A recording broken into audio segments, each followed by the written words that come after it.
ஹாய்ங்க. வடை அப்படின்னாலே குழந்தைங்கள்லேருந்து பெரியவங்க வரைக்கும் எல்லாருக்குமே ரொம்ப பிடிக்கும். அந்த வடையை கொஞ்சம் ஹெல்த்தியாக செய்யலாம். ஸோ அதுக்கு வந்துட்டு பச்சை பயிரை முத நாள் நைட்டே ஊற வச்சுருங்க. இல்லை அப்படின்னா நீங்கள் ஈவினிங் செய்கிறீங்க அப்படின்னா காலையில் ஊற வச்சிட்டிங்க அப்படின்னா ஈவினிங் செய்கிறதுக்கு ஈஸியாக இருக்கும். ஸோ இப்போ இது நல்லா ஊறினதுக்கப்புறமா இது கூட அரைக்கிறதுக்கு நம்ம வந்து ஒரு பச்சை மிளகாய் உங்களோட காரத்துக்கு ஏற்ற மாதிரி ஒரு சின்ன பீஸ் அளவுக்கு இஞ்சி, ஒரு வெங்காயம், சின்ன சைஸ்க்கு வெங்காயம் அவ்வளோதான்.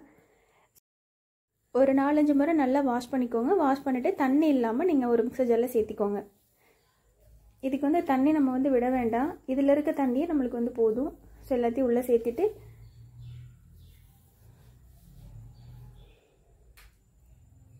வெங்காயம் வந்து நீங்கள் சின்ன வெங்காயமாக இருந்ததுன்னா ஒரு 2 போட்டுக்கோங்க. நான் ரொம்ப குட்டியாக இருந்ததுனால பெரிய வெங்காயத்தை குட்டியாக கட் பண்ணி போட்டிருக்கேன்.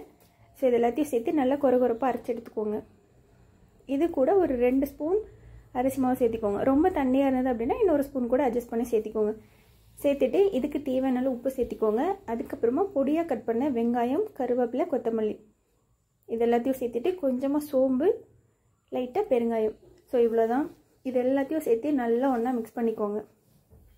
ஸோ நான் உங்களுக்கு மிக்ஸ் பண்ணிவிட்டு எப்படி இருக்குன்னு காட்டுறேன்.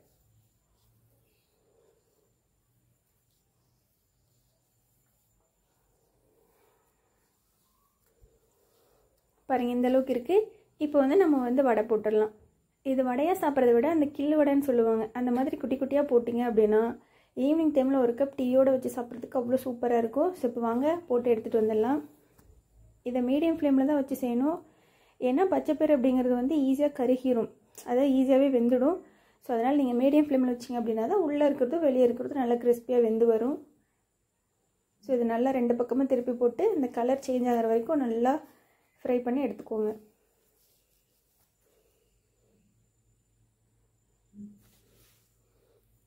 பாருங்கள், நல்லா செவந்து வந்துடுச்சு. இந்த ஸ்டேஜில் நம்ம வந்து எடுத்துடலாம்.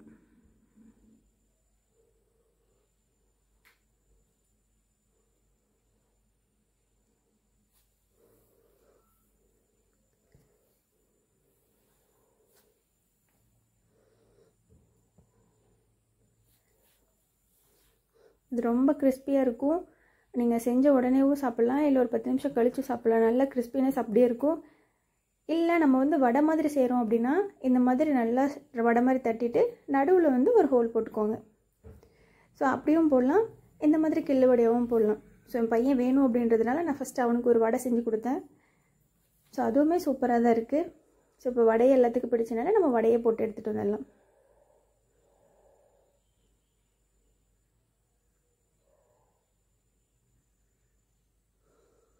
ஸோ நல்லா ஃபில்டர் பண்ணி எடுத்தாச்சு. அவ்வளோதான், சூப்பரான வடையும் ரெடி ஆகிடுச்சு. இது கூட தேங்காய் சட்னி வச்சுக்கோங்க, இல்லை அப்படின்னா சாஸ் கூட வச்சு சாப்பிட்லாம், அவ்வளோ சூப்பராக இருக்கும். ஸோ கண்டிப்பாக இன்றைக்கி ஈவினிங் ட்ரை பண்ணி பாருங்கள். பார்த்துட்டு எப்படி இருக்குது அப்படின்னு சொல்லுங்கள். ஊற வைக்க மறந்துட்டிங்க அப்படின்னா ஹாட் பாக்ஸில் கொஞ்சமாக சுடு தண்ணி ஊற்றிட்டு ஒரு 1 hour மூடி வச்சிட்டிங்க அப்படின்னா நல்லா ஊறி வந்துடும். ட்ரை பண்ணி பாருங்கள்.